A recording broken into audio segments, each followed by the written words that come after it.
Do you need like a goofy intro again, Thompson? Or you can just do whatever you do? Huh? Do you need a goofy intro? Or you're just gonna do whatever you do? Of course, we need a goofy intro. Does anyone have banter?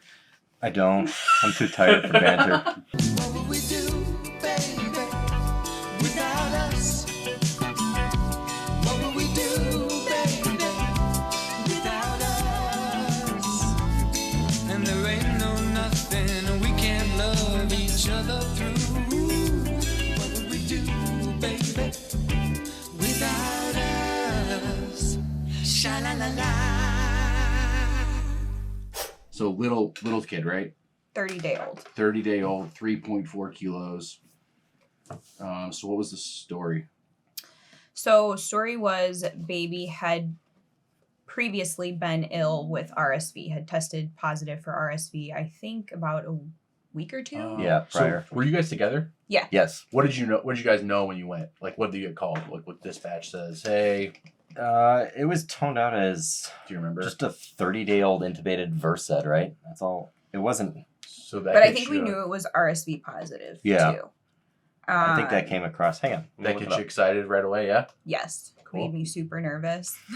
First intubated baby. Did you have one on orientation? No. Okay. Mm-mm. Not a little itty bitty. So you know you're going to get a little tiny baby with RSV Mhm. that's intubated. Yes. And that was pretty much all we knew. Mm-hmm. And I think just what I'm pulling up sedation the baby ticket. was on. It's far. It was How, a far how train far as is well. far? It looks like. Hour and 10. I think hour 10 was our way Okay. back. So you know all this going out. So what are you trying to get ready on the way there? Just like.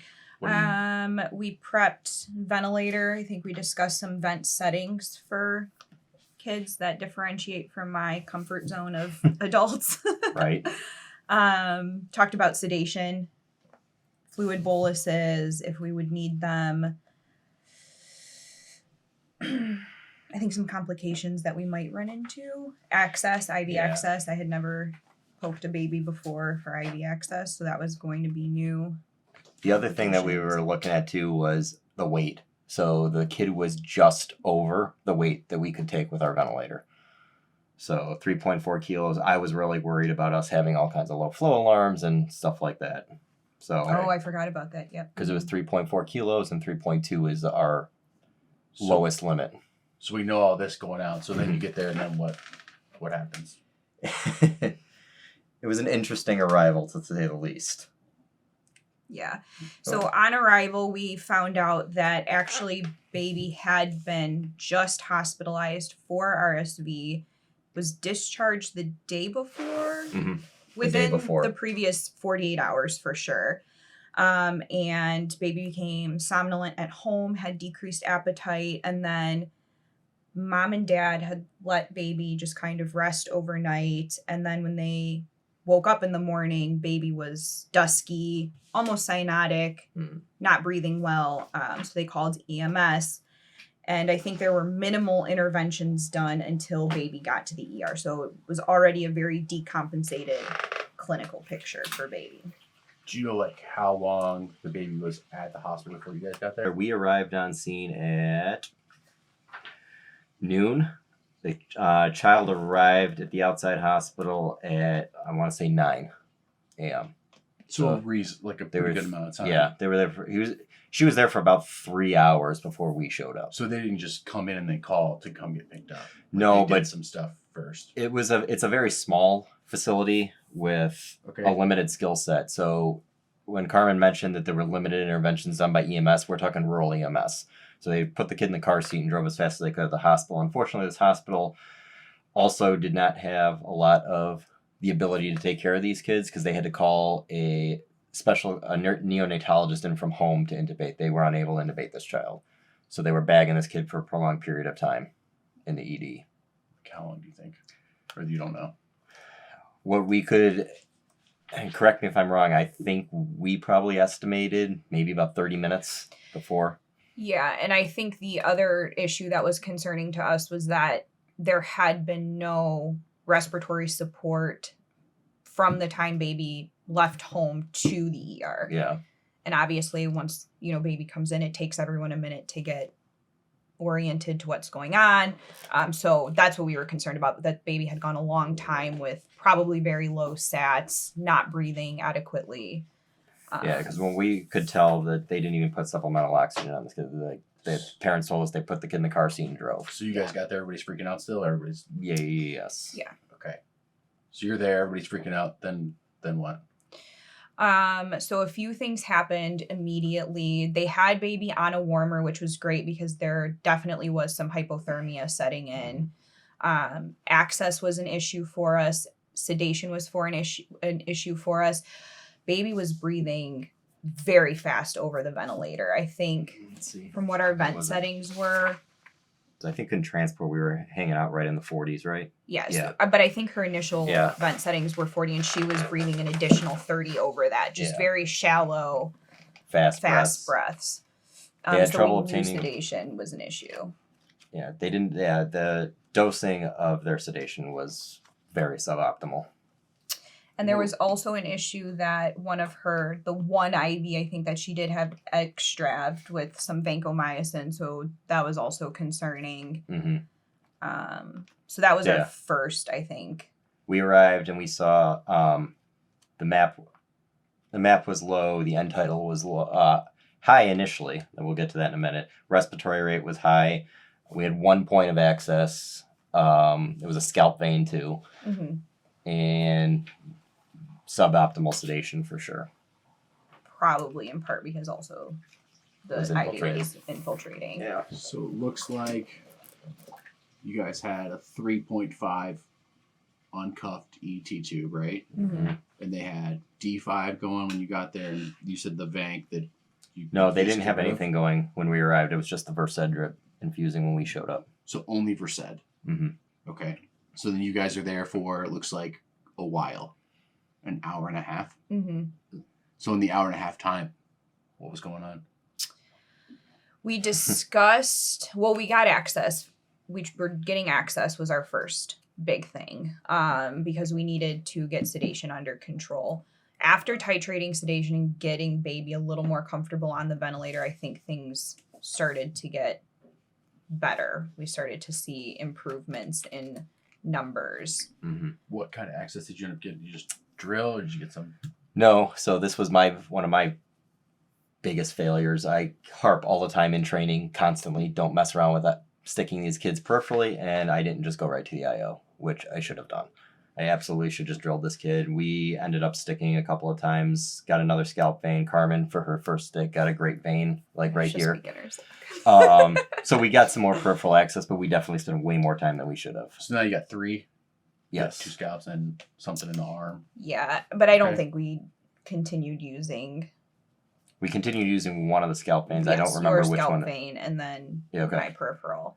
One of them infiltrated. They were infusing Vanc. One infiltrated. We had the one that I started, and then we had your PIV, right? Mhm. That was it. Yeah. And I'm sure this kid's super dry from what you're describing. Very dry, yeah. Yeah. So they didn't bolus the child either. So I think we did that right away, right? So what did you give him right away?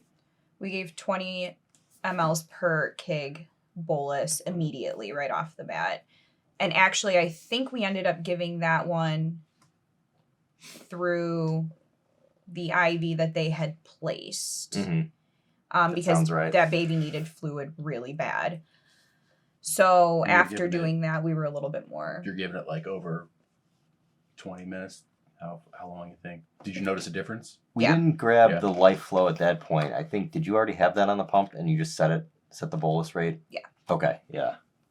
But you noticed a difference after. After the 20? first bolus, we Mhm. primed the other medic. I was running as the right seat medic that day.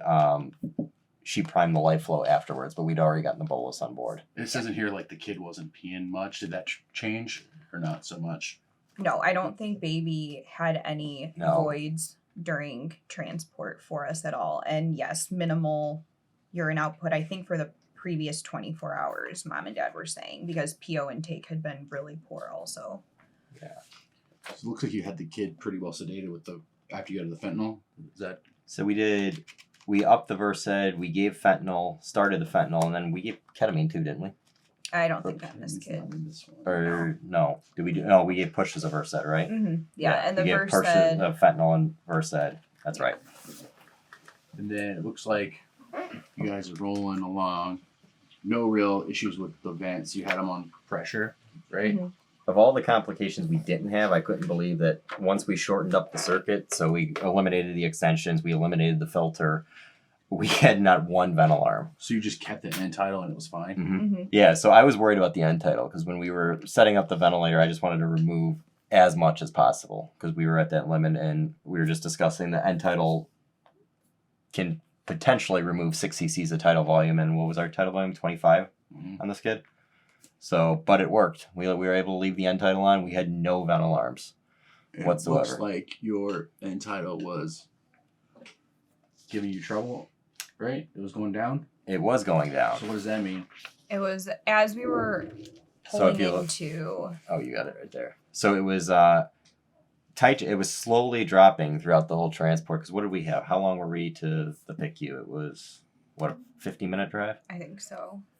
And slowly, because when we put the kid onto our equipment, we were sitting right at 43, and slowly throughout the transport, it just, or I'm sorry, 35, and slowly throughout the transport, it just declined until right as we got to the receiving facility, we were starting to get in the low to high mid 20s.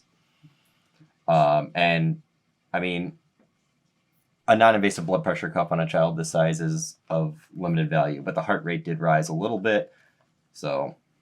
And you weren't having issues with the vent still, so you knew it was Perfusion. yeah. So you guys did what? We gave another 10 per kilo bolus. That was enough to make a difference, do you think? Yes, Yeah. it was significant increase again in end tidal. Well, not significant, but it was a significant decrease in heart rate. The difference that the other difference I think too is we used the life flow for that Mhm. bolus, Yeah. and we saw an instant improvement. Like we were infusing it, and we watched the heart rate drop, the end tidal rise, and the blood pressure rise on this kid. How close to you were to starting like vasopressors on this young Didn't we lad? prime the epi? Or did we No, talk- and I don't think we were as concerned necessarily. we talked about epi, but we didn't. Yeah. Yeah, we definitely, it was, our first line that we were going to use, but I don't think we ever got to a stage that we were ready to start. Yeah. So now, Carmen, I have a question for you. Since this was your first critically ill child on orientation, what would be the difference if you had this kid now? I would be 100% more confident in fluid use, judicious fluid use. That was one thing. That was the biggest transition coming from MICU adults, where we don't use fluid on anybody. That kids can handle a hefty amount of fluid and usually need a lot of fluid, especially if they're not eating and drinking as they normally would. Sedation also, I've come to learn that kids can handle sedation, handle their own. So getting them comfortable on the ventilator. Yeah, because I definitely noticed your eyes widen when I gave a hefty push of fentanyl and Versed to get that kid down initially. But yeah, they typically can. They tolerate sedation very well. Sometimes they tolerate it too well, and you have to give a lot higher dose per weight than some adults do. Mm-hmm. And then the tube size, right? That was my first very itty bitty tube, especially being uncuffed. Sha-la-la-la.